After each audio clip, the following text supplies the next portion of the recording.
अस्सलाम अस्सलामुअलैकुम वालेकुम व्यूवर्स, क्या हाल चाल है। उम्मीद करता हूँ सब ठीक ठाक होंगे। मेरी दुआ है कि आप हमेशा हंसते रहें, मुस्कुराते रहें, हमें अपना प्यार दिखाते रहें। मेरा नाम है साबिर सुल्तान।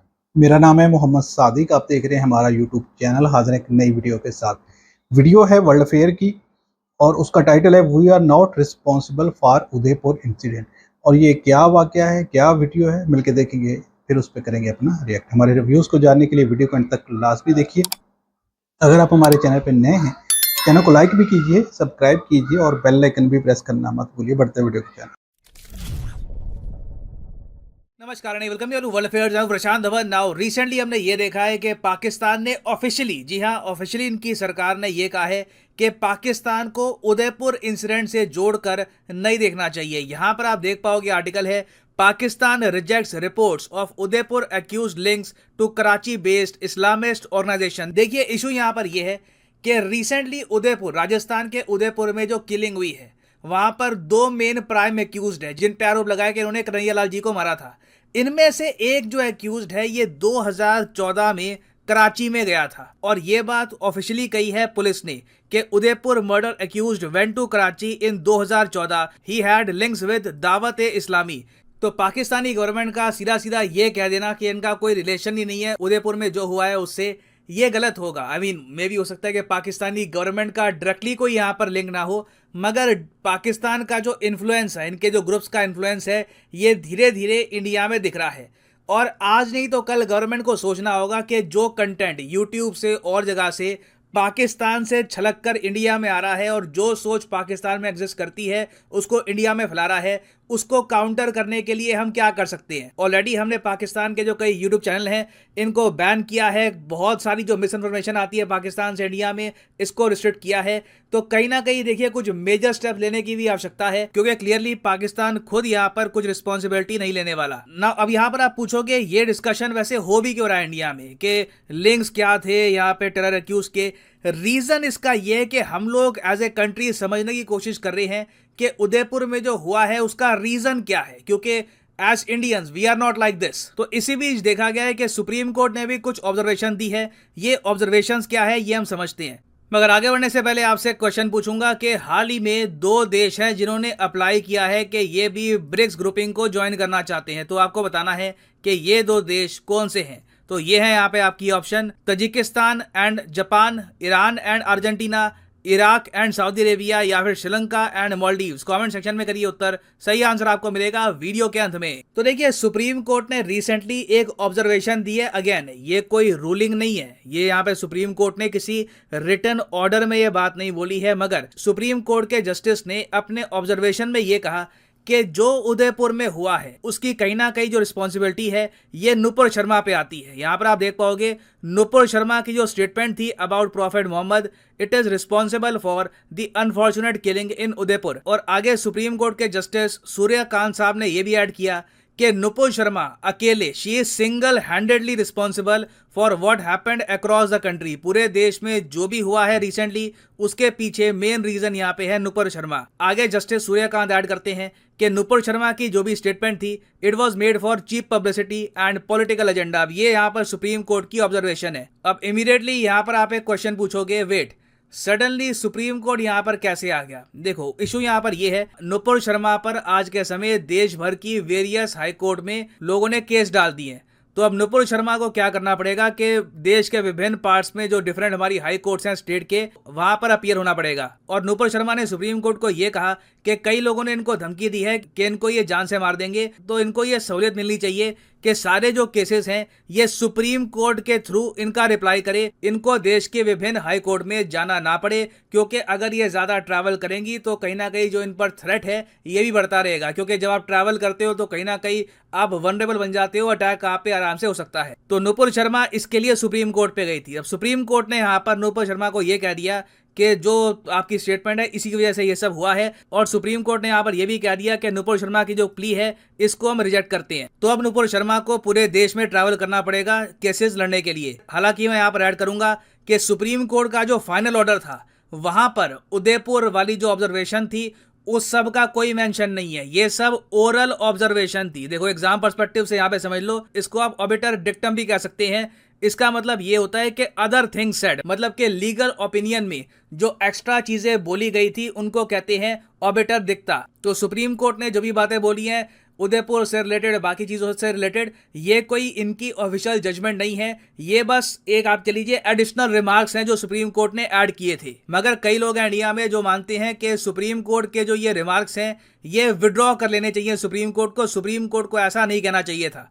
इसीलिए अभी पिटीशन डाली गई है चीफ जस्टिस ऑफ इंडिया को, क्योंकि अभी जो कान साहब जिन्होंने ऑब्जर्वेशन दी है ये तो सुप्रीम कोर्ट के एक जज हैं, इनके ऊपर होते हैं चीफ जस्टिस ऑफ इंडिया। तो वहां पर अब डाली गई है पिटीशन और वहां पर यह कहा गया है कि जो भी नुपुर शर्मा केस के बारे में कहा गया था इसको प्लीज विड्रॉ कर लीजिए और नुपुर शर्मा को यह भी सहूलियत दीजिए कि इनको पूरे देश में ट्रैवल ना करना पड़े, सीधा सुप्रीम कोर्ट के थ्रू ही जो ज्यादातर केसेस हैं ये निपट जाएं। तो अभी देखो इंडिया में एक डिबेट चल रहा है कि उदयपुर में जो हुआ है इसका रीजन क्या है, इसकी रिस्पॉन्सिबिलिटी किस पे डालें हम, क्या इसकी रिस्पॉन्सिबिलिटी हम डालें पाकिस्तान पर या सुप्रीम कोर्ट जहां पे जो कह रहा है कि ये जो रिस्पॉन्सिबिलिटी है इसकी नुपुर शर्मा पे आती है। तो ये एक बहुत ही इंटरेस्टिंग डिबेट है अपने आप में। नाउ इस डिबेट का निष्कर्ष जो भी निकल के आए, मगर एक बात डेफिनेटली यहाँ पर सच है कि इंडिया की इमेज ग्लोबली बुरी तरीके से हर्ट हुई है। रिसेंटली आप अगर देखो तो जो यूएस एम्बेसडर है, यहाँ पे आप कहोगे वेट, यूएस एम्बेसडर, यूएसए का तो कोई एम्बेसडर इंडिया में अपॉइंट ही नहीं हुआ जब से बाइडेन आए हैं। देखो ये जो लिखा है ना यूएस एम्बेसडर, ये यूएस एम्बेसडर टू इंडिया की बात नहीं कर रहे, एक यूएसए ने खास राजदूत अपॉइंट कर रखा है रिलीजियस फ्रीडम को लेकर, जिसका काम यह है कि दुनिया भर में ऑब्जर्व करे कि रिलीजियस फ्रीडम को फॉलो किया जा रहा है या नहीं किया जा रहा। तो यूएसए के जो एम्बेसडर हैं ऑफ रिलीजियस फ्रीडम, इन्होंने रिसेंटली ये कहा है कि ये बहुत हद तक कंसर्न है about religious freedom in India. जिस तरीके से माइनॉरिटीज को टारगेट किया जा रहा है ये एक मेजर कॉज ऑफ कंसर्न है और ये यहाँ पर कह रहे हैं कि इंडिया में काफ़ी बार ओपन कॉल दी गई है जेनोसाइड की भी। तो ओवरऑल मैं कहूँगा हमें नीड ये है आज के समय कि एज ए कंट्री हम इकट्ठा आए, अपनी यूनिटी दिखाएं। जो भी केसेस रिसेंटली हुए हैं इसने इंडिया की प्लूरलिस्टिक इमेज को बुरी तरीके से हर्ट किया है। और मैं आपको ये बता दूं, आज नहीं तो कल इससे इन्वेस्टमेंट्स पर भी इम्पैक्ट आएगा। ये सिर्फ इमेज की बात नहीं है, एक स्टेबल कंट्री, एक यूनाइटेड कंट्री, एक स्ट्रॉन्ग कंट्री इन्वेस्टमेंट्स भी अट्रैक्ट करती है, कंपनी ज़्यादा सिक्योर, ज़्यादा कॉन्फिडेंट फील करती है ऐसे एनवायरनमेंट में।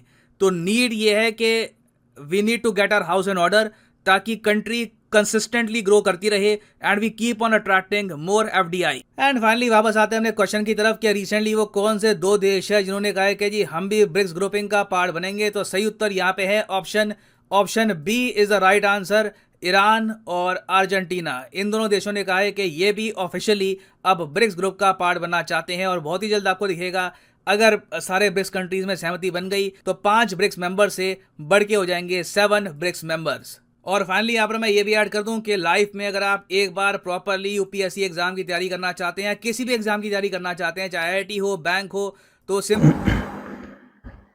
जी तो व्यूवर्स, वीडियो हमने देखा, वीडियो था नुपुर शर्मा के बारे में और जो पाकिस्तान पे इल्ज़ाम लगाया, पाकिस्तान ने उसकी तरदीद कर दी है कि पाकिस्तान को इस सारी चीज़ में शामिल ना किया जाए।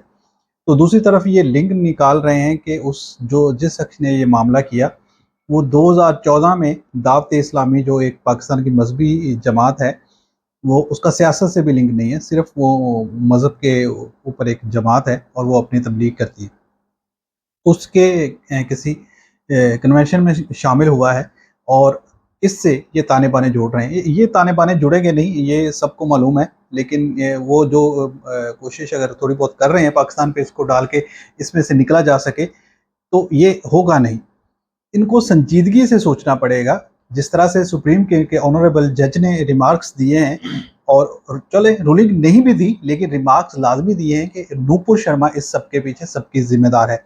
उसकी वजह क्या है? क्योंकि जब इतने सारे जज्बात को ठेस पहुंचाएगी मुस्लिम लोगों की, सिर्फ पूरी दुनिया में, सिर्फ इंडिया की मैं बात नहीं कर रहा, तो इंडिया के जो मुस्लिम लोग हैं उनका भी हक बनता है उसके खिलाफ। उन्होंने प्रोटेस्ट किया, लेकिन उस प्रोटेस्ट में जो पत्थरबाजी की गई, जो चीज़ों को जलाया गया, जलाओ कराव किया गया, वो बिल्कुल गलत था, वो नहीं करना चाहिए था। हम उसकी भी मजम्मत करते हैं। वो ये तो जो फेल है इस पे जो बात करना भी मुनासिब नहीं समझता कि जो इन्होंने किया ये एक दहशतगर्दी है, इनको इसकी सज़ा मिलनी चाहिए। इनका लिंक्स कहीं भी हो उस पर भी इनको कार्रवाई करनी चाहिए। और ये लिंक्स ज़रूर कहीं इंडिया में ही किसी संगठन से होगा जो कि टेररिज्म की दे रहा है। दाइश भी हो सकता है, अलकायदा भी हो सकता है, कोई और भी ग्रुप हो सकता है। और दावत इस्लामी तो एक गैर सियासी जमात है, उस पे उसका अगर नाम इसमें आ रहा है तो उसके लिए लोग सारी दुनिया से ट्रैवल करके उसके जो मजहबी सेमिनार्स होते हैं उसमें शिरकत करते हैं। उनका हफ्तावार इज्तिमा होता है, हम लोग भी कभी कभार उसमें शिरकत करते हैं, लेकिन उससे जोड़ना ये बिल्कुल भी ठीक नहीं है। इनको संजीदगी से लेना पड़ेगा। ये मामला शुरू कहाँ से हुआ, कहाँ पे जाके ये जो पूरे देखें, एक बयान देना और फिर उसके पीछे डट जाना ढिठाई से कि नूपुर शर्मा की सपोर्ट में लोगों का निकल आना उस तरह से, जो उसने तो कुछ गलत कहा ही नहीं, उसने गलत कहा, उसको अपनी पॉलिटिकल स्टंट के तौर पर इस्तेमाल किया एक अपनी शोहरत के लिए, और फिर उस पर ढिठाई से डट जाना कि लोग उस पर वाहवाही करेंगे। लोगों ने वाहवाही भी की, लेकिन उसका नतीजा क्या निकला, ये एक इनोसेंट पीपल, उसका कत्ल हो गया। उसका कत्ल जिन लोगों ने किया उसको किसी तरीके से भी जस्टिफाई नहीं किया जा सकता, लेकिन वजह क्या बनी, वजह वही ही बनी जो एक टॉक शो पे, और ऐसे टॉक शो पे पाबंदी लगनी चाहिए जो इस तरह की खुलेआम इस पे एक दो मुख्तलिफ पार्टियों के लोगों को बैठाकर उनको आपस में लड़वाते हैं और प्री प्लान करते हैं। ये सारा जितने भी ये टॉक शो होते हैं, ये अपना अपना एक मुद्दा उनको दे के फिर आपस में उनको लड़वाते हैं और फिर अपनी सिर्फ व्यूवरशिप हासिल करने के लिए ये सारी चीज़ें की जाती है। मामला कहाँ से शुरू हुआ, ये कहाँ पे जा रहा है और अभी कहाँ पे जाके रुकेगा, इसका कोई एंड नज़र नहीं आता।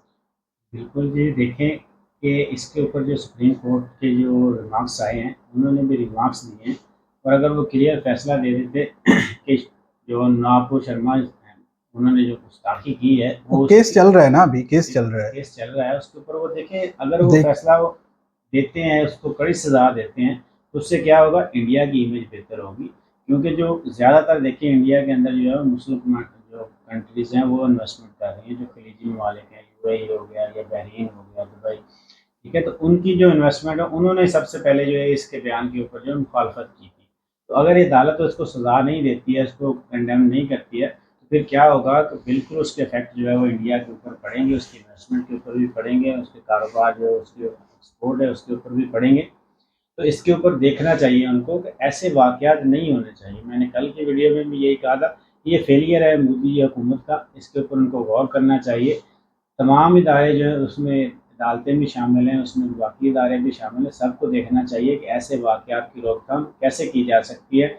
और फिर जो भी वाक़या होता है इंडिया में हो जाए तो पाकिस्तान में उन्होंने किया, पाकिस्तान में हो जाए तो इंडिया ने किया, और फिर ये जोड़ के साथ लिंक रहेंगे। 2014 में जो है ना, ये आज से जो है ना वो 8 साल पहले 10 साल पहले जो है ना वो पाकिस्तान गया था, ये दावत इस्लामी का इज्तिमा है, ठीक है। तो वो दावत इस्लामी जो है वो एक गैर सियासी जो है ना तहरीक है, वो दीन के ऊपर ही सिर्फ खालिस काम करती है, और कभी आज तक उनका ऐसा कोई भी नहीं इशू आया कि उन्होंने किसी मज़हब की जो है ना दिल आज़ारी की हो, या उन्होंने कोई ऐसा जो है इंतहा पसंदी वाला कोई काम किया हो।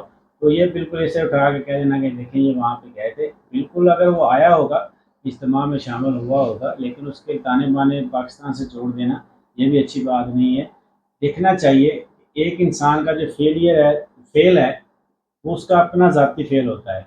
हाँ, उसका कोई कनेक्शन हो सकते हैं, उसके जो माइंड के अंदर कोई जो सोच उसके मुताबिक उसने अपना अमल दोहराया, लेकिन उसके ऊपर उन्होंने जो वीडियो बनाई और उसको रिकॉर्ड करके जो सोशल मीडिया के ऊपर भी डाला गया, तो इसके पीछे जो है ना एक प्रॉपरली प्रोपोगंडा है। तो जो वो प्रोपोगंडा है उनकी जो अपोजिशन पार्टियां हैं वो भी कर सकती हैं, वो जो है ना जो भी उनके मुल्क के ख़िलाफ़ हैं या जो जैसे भी है, सिर्फ उसको पाकिस्तान के साथ जोड़ देना। चलें, आपको लगता है कि पाकिस्तान आपका दुश्मन है, आप उसके ऊपर इन्वेस्टिगेशन करें, लेकिन अपने इदारों को बेहतर करें। इन चीज़ों से आपके मुल्क की बदनामी होती है, आपका मुल्क पीछे चला जाता है, और उसके ऊपर जो कंपनियां इन्वेस्टमेंट करती हैं उनका मोरल डाउन होता है कि देखिए कि ये वहाँ पे हर वक्त, हर माह, हर 15 दिन बाद ऐसे अफरा तफरी फैलती रहती है, और लोग जो है ना वो वहाँ पे निकलते हैं और लोगों का जो है ना नुकसान करते हैं, वहाँ पे आग लगा देते हैं, गाड़ियाँ जला देते हैं, तोड़ फोड़ करते हैं। तो वो उन लोगों का वो मुल्क का नुकसान होता है। तो ऐसे वाक़यात से बचना चाहिए, इदारों को अपना जिम्मेदारी जो है ना वो निभानी चाहिए। जी बिल्कुल। और पाकिस्तान में जितने भी उलमा कराम हैं जो एक बड़े प्लेटफॉर्म से आते हैं, उन्होंने सब ने इस चीज़ की सख्ती से मजम्मत की है और इसको इस्लाम के खिलाफ कहा है और ये भी कहा है कि ये तो बज़ाते खुद एक इस्लाम की बदनामी के बाइस बना है ऐसे फेल, और ये इस्लाम के खिलाफ भी साजिश है। ये सिर्फ इंडिया के लिए नहीं हुआ, ये इसमें इस्लाम का नाम भी बदनाम किया गया है। तो इस सारे मामले को भी लेना पड़ा और इंडिया के भी जितने बड़े उलमाए कराम हैं, जितने बड़े सियासी पोजीशन वाले भी और दूसरे जो मजहबी मामलात वाले भी, सब ने इसकी मजम्मत की है। तो इसको बड़े गहरे तरीके से सोचना पड़ेगा कि ये मामला हुआ क्यों, इसकी वजह क्या बनी, और वजह जो बेसिकली हमें नज़र आती है नूपुर शर्मा का वो बयान और उस बयान के पीछे डटाई से उस पर डट जाना और उसकी सपोर्ट में लोगों का निकलना। देखें, वो एक हिंदू औरत है और हिंदुओं का उसकी सपोर्ट में निकलना एक नेचुरली बात है। हम ये नहीं कहते कि वो उसकी कोई सपोर्ट ना करे, लेकिन उसको कंडेम भी करना चाहिए था। जिस तरह से सुप्रीम के ऑनरेबल जज साहिब ने जो स्टेटमेंट दी है वो कोई आम बात नहीं है। वो उससे साफ यही लगता है कि उसकी सारी जिम्मेदारी नूपुर शर्मा पे जाती है और इसको जो भड़काने वाली मीडिया वाले थे उन पे जाती है और जो दूसरे मुस्लिम नेता उसमें शामिल थे उस पे जाती है। बिल्कुल देखना चाहिए, जैसे पाकिस्तान में कैमरा है ऐसे इंडिया में भी कोई ऐसा इदारा होगा जो इलेक्ट्रॉनिक्स जो है ना, वो चैनल्स हैं, मीडिया है, उनको मॉनिटर करता है और फिर उनको बताता है कि ये आपने प्रोग्राम गलत किया है, इसको आप ऑन एयर कर सकते हैं या नहीं कर सकते। क्या वो सोया हुआ है? अगर ऐसी गुस्ताखी उन्होंने ऑन एयर रिकॉर्डिंग में की थी, अगर वो ऑन एयर ना होता प्रोग्राम तो यहाँ तक ये सारे मामला ना पहुँचते। इसके ऊपर भी इन्वेस्टिगेशन करनी चाहिए कि ये प्रोग्राम जो है वो रिकॉर्ड किया गया और फिर ऐसा मुद्दा ही क्यों वहाँ पे मौजू क्यों छेड़ा गया जिसके ऊपर उन्होंने ये इतनी बड़ी गुस्ताखी की और फिर उसको लाइव शो को नशर भी किया। पूरी दुनिया ने उसके ऊपर देखा और फिर पूरी दुनिया ने इसके ऊपर अपना रिएक्ट किया। अगर इन चीज़ों को काबू कर लिया जाए, ऐसी चीज़ों पर रोकथाम कर दी जाए, तो आइंदा ऐसे इकदाम जो है ना अगर उठा लिए जाएँ तो ऐसा फिर वाक़यात नहीं होंगे।